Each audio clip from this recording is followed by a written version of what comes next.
Good morning students. हम लोग 7th chapter के सेकंड वीडियो बना रहे हैं। फर्स्ट वीडियो में मैंने आपको तृतीय क्रियाकलाप कंप्लीट करा दिया था। इस वाली वीडियो में हम चतुर्थ क्रियाकलाप और पंचम क्रियाकलाप की जानकारी लेंगे। चतुर्थ क्रियाकलाप और पंचम क्रियाकलाप की बेटा सबसे पहले तो मैं इनकी तुम्हें डेफिनेशन बताना चाहूंगी।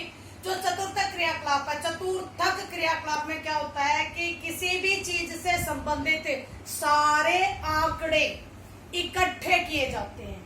यानी जो आपके किसी भी मैथ में से रिलेटेड जितने भी आंकड़े हैं, जितने भी जानकारियां हैं, सबको इकट्ठी एक जगह स्टोर रखी जाती हैं, एक सिस्टम वाइज। ठीक है, एग्जांपल के तौर पर अगर मैं कहूं तो अगर आप लोग किसी हॉस्पिटल में चले जाते हो तो हॉस्पिटल में जाने के बाद आपने कब कब कौन कौन सी दवाइयां डॉक्टर ने आपको दी हैं, कब कब डॉक्टर विजिट करने के लिए आया है, कौन सा बेड है आपको किस बेड से किस बेड पर ट्रांसफर किया गया है, यानी जितनी भी सारी जानकारियां हैं उन सब को इकट्ठा करके लास्ट में आप लोगों को एक तैयार किया हुआ बिल मिल जाता है। आप ये कहोगे इतना बड़ा ये हॉस्पिटल है और इतने सारे बेड है, इतने सारे पेशेंट है, उसके बावजूद भी एक एक व्यक्ति का अलग अलग रिकॉर्ड कैसे रख लिया जाता है। तो बेटा ये आप लोगों का चतुर्थ क्रियाकलाप का कमाल है। ठीक है, चतुर्थ क्रियाकलाप में जो व्यक्ति काम करते हैं वो आंकड़ों का प्रक्रमण करते हैं। ठीक है, आंकड़ों को इकट्ठा करते हैं, उसका प्रक्रमण करते हैं। जबकि पंचम क्रियाकलाप आप लोगों का अनुसंधान शोध से रिलेटेड है, यानी जो दिमाग के उच्च हिस्से से रिलेटेड होता है। यानी आप लोगों के जो पंचम क्रियाकलाप है इसमें सब यही है, सब यही। अगर मैं तुम्हारी सिंपल तुम्हारी वाली लैंग्वेज में बात करूं तो जो साइंटिस्ट है वो सारे आप लोगों के पंचम क्रियाकलाप में। ठीक है, देखो बेटा यहाँ पंचम क्रियाकलाप को मैं थोड़ा कर ही देती हूँ। पंचम क्रियाकलाप में क्या होता है, अनुसंधान व शोध को उच्च स्तर तक ले जाया जाता है। यानी नई नई चीजों की खोज करने का कार्य जिन लोगों के हाथ में है, जिन लोगों के माध्यम से संभव हो पाता है, वो सब पंचम क्रियाकलाप के अंतर्गत काम करते हैं, जिसमें विशेषज्ञ आते हैं। यानी किसी भी चीज से रिलेटेड विशेषज्ञ होना, सारी जानकारी उस व्यक्ति को होना, जिसको हम लोग बड़ी प्यार मोहब्बत की बातों में मैं अगर बोलूं तो मैं साइंटिस्ट बोल सकती हूँ तुम्हें समझाने के लिए। दूसरी बात निर्णय करता है बेटा कि आप लोगों के पास बहुत सारे ऐसे इंसान मिलेंगे जिसमें आप लोगों को वो आपके निर्णय तक पहुंचाने में आपका साथ देंगे, या फिर बड़े बड़े आपकी दुनिया भर की स्कीम्स शुरू होती हैं, किस तरीके से करनी है, कैसे लागू करनी है, उसका क्या पॉजिटिव और क्या नेगेटिव पॉइंट हो सकते हैं, वो सब आप लोगों के निर्णयकर्ता के माध्यम से किए जाते हैं। क्योंकि इनकी सोच छोटे लेवल पे नहीं है, इनकी सोच बहुत बड़े लेवल पे है। तीसरा आपका परामर्शदाता होता है बेटा। परामर्शदाता वो होता है जो किसी भी प्रॉब्लम को आसानी से सुलझाने में लोगों की हेल्प करता है। ठीक है, वो परामर्शदाता होता है। तीसरा नीति निर्धारक होता है बेटा। आप लोगों के जो प्रधानमंत्री हमारा, जो आए दिन वो कोई ना कोई नीतियों का निर्माण करता रहता है, बड़े बड़े निर्णय लेता रहता है। तो बेटा ये किसी सिंपल व्यक्ति के काम नहीं है। ठीक है, उसके साथ पूरी एक टीम वर्क कर रही है। वो टीम उसको बता रही है कि अगर इस रास्ते पर चलोगे तो देश को इतना फायदा होगा, अगर ये रास्ता आपने चूज किया तो इससे कितना नुकसान होने वाला है। ठीक है, तो ये सारे काम आप लोगों के पंचम क्रियाकलाप में आते हैं, जिसमें ये व्यक्ति सारे गिने जाते हैं। और चतुर्थ क्रियाकलाप आप लोगों का इसी पे लौटते हैं, क्योंकि सारा का सारा हमारा चतुर्थ क्रियाकलाप से रिलेटेड है। चतुर्थ क्रियाकलाप आपका सूचना आधारित भी होता है, जिसमें सूचनाओं को इकट्ठा किया जाता है। अनुसंधान एवं विकास आधारित होता है, जिसमें सूचनाएं इकट्ठा करके उसमें से कुछ नया निकालने की कोशिश और उसको आगे डेवलप करने की कोशिश भी की जाती है चतुर्थ क्रियाकलाप में। ठीक है, अब नेक्स्ट आपका बेहद बढ़िया 5 मार्क्स का क्वेश्चन है बेटा। एग्जाम में आता है तो सीधा 5 में आता है, 3 में आता है तो इसके ये पार्ट्स पूछे जाते हैं। तो इसके जो पार्ट पूछे जाते हैं इनको भी मैं अलग अलग तरीके से चेंज करके आप लोगों को बहुत सिंपल सी लैंग्वेज में बताऊंगी। पर्यटन, सबसे पहले तो पर्यटन सुनो क्या होता है। पर्यटन होता है मनोरंजन के लिए की गई यात्रा। पर्यटन मनोरंजन के लिए की गई यात्रा। जैसे छुट्टियां पड़ते ही आप लोग घूमने के लिए निकल जाते हो अपने पेरेंट्स के साथ। ठीक है, आप पर्यटन करते हो, जिस इलाके में जाते हो वो आपका पर्यटन स्थल है, ठीक है, और आप वहां पर्यटक बन के जाते हो। क्लियर है बेटा? यानी पर्यटन स्थल वो जहां आप जाते हो, पर्यटक आप जो वहां पर जाकर उसका लुत्फ उठाते हो, ठीक है। तो मनोरंजन के लिए की गई यात्रा पर्यटन कहलाती है।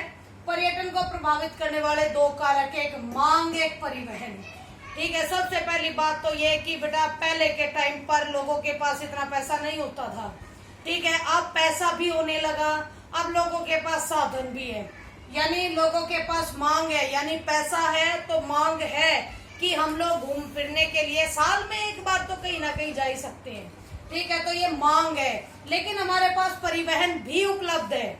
तो दोनों चीजें मिला के, जब पैसा भी हमारे पास है, जब परिवहन के साधन भी हमारे पास हैं, हमारे पास अवकाश भी है, तो ये तीनों चीज मिक्स करके आप लोगों के पर्यटन को सफल बनाती है, ठीक है। इसके बाद पर्यटन के आकर्षण केंद्र क्या होते हैं? हम लोग कहीं पर भी घूमने फिरने के लिए क्यों जाते हैं? उसके लिए बेटा ये चारों पॉइंट्स आप लोगों के इम्पोर्टेंट है, जिसमें फर्स्ट है कि हम किसी इलाके में जाते हैं वहां की जलवायु के कारण। हम लोग गर्मियों में दिल्ली में रहते हो आप लोग, ठीक है, आप दिल्ली में रहते हो, जून जुलाई में काफी बेहद गर्मी हो जाती है, ऐसे में छुट्टी होते ही आप लोग हिल स्टेशन पर जाते हो, क्यों? वहां पर जलवायु का लुत्फ उठाने के लिए, इतनी भयंकर गर्मी से बचने के लिए आप लोग पर्यटन इलाकों में पहुंचते हो, ठीक है। दूसरा भूदृश्य बेटा, विभिन्न तरह के भूदृश्य है। जो मैदानी इलाकों में रहते हैं उनके लिए तो पर्वतीय इलाकों के नजारे बेहद बढ़िया है। जो समुद्र के किनारे नहीं है उनके लिए तो समुद्रों का तट भी दर्शनीय स्थानों में आता है, ठीक है। तो भू क्षेत्रों के लिए, भूदृश्यों के लिए भी हम पर्यटन करते हैं, ठीक है। तीसरा इतिहास और कला है बेटा। बहुत सारे इलाके हमारे, बहुत सारे इलाकों का इतिहास बड़ा ऐतिहासिक है, ठीक है। विभिन्न देशों की, विभिन्न जगहों की जो कला है, कला यानी कि नई नई तरीके की चीजें, नई नई तरीके की चीजें मीन से किसी की शॉल बहुत फेमस है, किसी का आप लोगों की पगड़ी या चूड़ियां बहुत फेमस है, तो वहां की कला, जिसके कारण हम लोग वहां पर विचरण करके आते हैं, घूम फिर के आते हैं, ठीक है। लास्ट आपका संस्कृति और अर्थव्यवस्था बेटा। संस्कृति तो वही आ जाती है आप लोगों की पर्टिकुलर हम जैसे माहौल में रहते हैं उससे बिल्कुल एक भिन्न माहौल के लिए हम लोग पहुंचने का काम करते हैं उस इलाके में, उस संस्कृति से प्रभावित होकर। या फिर अर्थव्यवस्था भी इसमें काउंट होते हैं बेटा, अर्थव्यवस्था, क्योंकि व्यापार करने के लिए जो व्यापारी हैं ये कई बार घूमने फिरने जाते हैं, लेकिन इस एक काज और उससे दो लाभ कमाते हैं। काज तो ये कि वो वहां तक पहुंच गया, लाभ दो क्या कि वो वहां जाकर अपना काम भी कर लेते हैं और अपने बच्चों को, अपने परिवार वालों को घुमाने का काम भी वहां पूरा कर आते हैं, ठीक है। तो भाई ये चार चीजें आपकी जो पर्यटन को आकर्षक बनाती हैं। इसके साथ चिकित्सा के लिए भी पर्यटन किया जाता है। चिकित्सा पर्यटन कहलाता है वो। चिकित्सा यानी कि अपने किसी बीमारी से ग्रसित होकर हम एक जगह से निकलकर दूसरी जगह पर पहुंचते हैं, एक जगह से निकलकर दूसरी जगह पर पहुंचते हैं इलाज कराने के लिए, ठीक है। जैसे भारत है और कंट्रियों के पास जाता है, और कंट्रियों के लोग हैं जो भारत में आते हैं, ठीक है। वैसे भी आप लोगों को पता ही होगा कि जो भारत का चिकित्सा सेंटर है, यानी अगर मैं कहूँ कि जो डॉक्टर्स और डॉक्टर्स को मिलने वाले, डॉक्टर्स के माध्यम से दी जाने वाली सेवाएं जो हैं ये वर्ल्ड प्रसिद्ध है। भारत के डॉक्टरों की वर्ल्ड में मांग रहती है।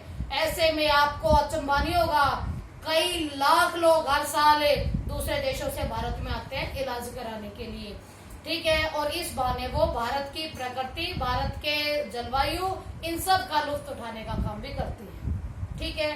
अब इसके बाद बेटा ये तो हमने अभी तक पढ़ा था आप लोगों के चिकित्सा पर्यटन आपके तृतीय क्रियाकलाप का हिस्सा है, ठीक है। ये पूरा आपका तृतीय क्रियाकलाप का हिस्सा है। बाह्य स्रोत्रन, बाह्य स्रोत्रन आप लोगों का पंचम क्रियाकलाप का हिस्सा है। बाह्य स्रोत्रन का सिंपल साल की भाषा का सिंपल सा अर्थ है ठेका देना। ठेका देना, हम लोग ठेका क्यों देते हैं? अच्छा चलो इसको थोड़ी देर के लिए छोड़ते हैं। हम मान लो तुम्हारे घर में कोई काम करने वाले आ गए, एक तो होता है कि डेली बेसिस के हिसाब से डाले उन्हें कि भाई डेली काम करो, रोज के अपने 500 रुपए ले जाओ, ठीक है। आप जितने दिन तक आओगे काम करोगे उतने तुम्हें डेली के डेली 500 मिलते रहेंगे। इसके अलावा एक और तरीका होता है जिसमें भाई पहले से ही बात कर लेते हैं, तो 10,000 में या 20,000 में या 50,000 में तो मेरे घर पे काम करे, मैं तुझे इतने पैसे दे दूंगा, मुझे ये काम पूरा चाहिए, चाहे तू 1 दिन में पूरा कर चाहे तू 10 दिन में पूरा कर, ठीक है। तो ये होता है ठेका, जिसकी वजह से क्या होगा, सामने वाले को टेंशन बनी रहेगी कि पैसा हमें जितना मिलने वाला है उतने टाइम पीरियड में अगर हम फटाफट काम पूरा कर दे तो हम आगे जाकर कोई और काम कर लेंगे, इससे आसानी रहती है, ठीक है। तो बाह्य स्रोतन का सिंपल सा मीनिंग है ठेका देना। हम ठेका देते क्यों है? दक्षता सुधारने के लिए, यानी हमारे पास जो भी कौशल है हम उसको और ज्यादा निखारने के लिए बाह्य स्रोतन करते हैं। इसके अलावा लागत को कम करने के लिए, सीधी सी बात है, अगर मैंने उसको डेली बेसिस के हिसाब से रखा है तो जो 10 दिन का काम है वो 20 दिन में पूरा करेगा, उसको तो पता है मुझे डेली के 500 रुपए मिलने वाले हैं, ठीक है। लेकिन अगर मैंने वही काम ठेके के रूप में दे दिया तो 10 दिन का काम भी वो 5 दिन में पूरा करके निकल जाएगा, ठीक है। तो इसका ये बड़ा फायदा होता है। तो जब ये इस तरह का व्यापार यानी बाह्य स्रोतन का व्यापार जब समुद्रों के पार होना शुरू हो जाता है, हम विभिन्न देशों के साथ कांटेक्ट बना लेते हैं, उनके साथ व्यापार वाणिज्य के काम शुरू कर देते हैं, तो उसी बाह्य स्रोतन को हम उसके बाद ऑफर शोरिंग कहना शुरू कर देते हैं। यानी समुद्र पार जब हम बाह्य स्रोतन के क्रियाकलाप संपन्न करते हैं तो उसको ऑफर शोरिंग बोला जाता है, ठीक है बेटा। यानी यहाँ पर आप लोगों का ये कंप्लीट हो गया, लेकिन इसके बाद एग्जांपल भी दे देती हूँ, आपको इजी रहेगा।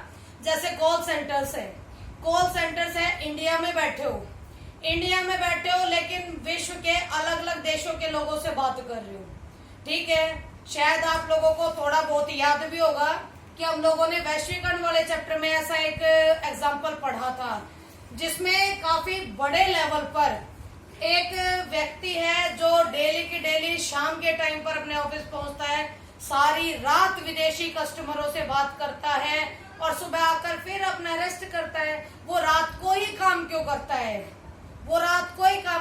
क्योंकि उसके जो क्लाइंट है वो दूसरे देशों में है, जहां पर ये उस वक्त दिन होता है जब इंडिया में रात होती है, ठीक है बेटा। तो ये आप लोगों का बाह्य स्रोतन भी फिनिश हो गया है। अब एक इस चैप्टर का लास्ट पॉइंट और सबसे इजी पॉइंट और जो बार बार आता है वो पॉइंट सुनिए, अंकीय विभाजन, जिसकी एक लाइन मैंने बहुत सुंदर तरीके से लिखी हुई है, पहले इसको पढ़ते हुए फिर तुम्हें बताती हूँ। कोई देश कितनी शीघ्रता से अपने देश के नागरिकों तक सूचना और संचार प्रौद्योगिकी तक पहुंच बनाता है, उसे हम अंकीय विभाजन कहते हैं। सबको पता है कि सूचना प्रौद्योगिकी हर क्षेत्र में, हर देश में खूब बढ़िया से फल फूल रही है, ठीक है। लेकिन किसी भी देश तक ये सूचना प्रौद्योगिकी केवल तभी तक पहुंचने का काम करेगी तब तक सरकार एक्टिव रहेगी। हमारे देश में खुद राजीव गांधी के बाद 1987 के बाद कंप्यूटर आया, उससे पहले हमारे पास भी कंप्यूटर्स नहीं थे।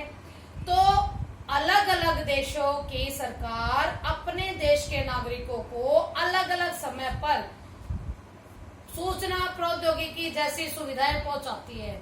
तो यहाँ पर आता है कि कौन कौन से देश हैं जो अपने लोगों तक आसानी से या कितनी शीघ्रता से सूचना प्रौद्योगिकी पहुंचा रहे हैं, उसे हम अंकीय विभाजन कहते हैं।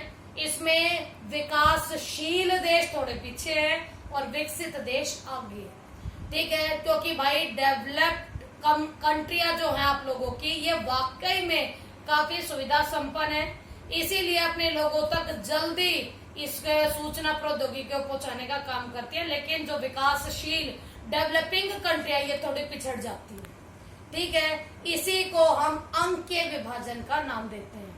आई होप बेटा चैप्टर बहुत अच्छे से समझ में आया होगा, लेकिन फिर भी अगर कुछ चीजें रह जाती है, आपको नहीं समझ में आती हैं, तो बेटा कमेंट करके मुझसे क्वेश्चंस आप पूछ सकते हो। Thank you very much.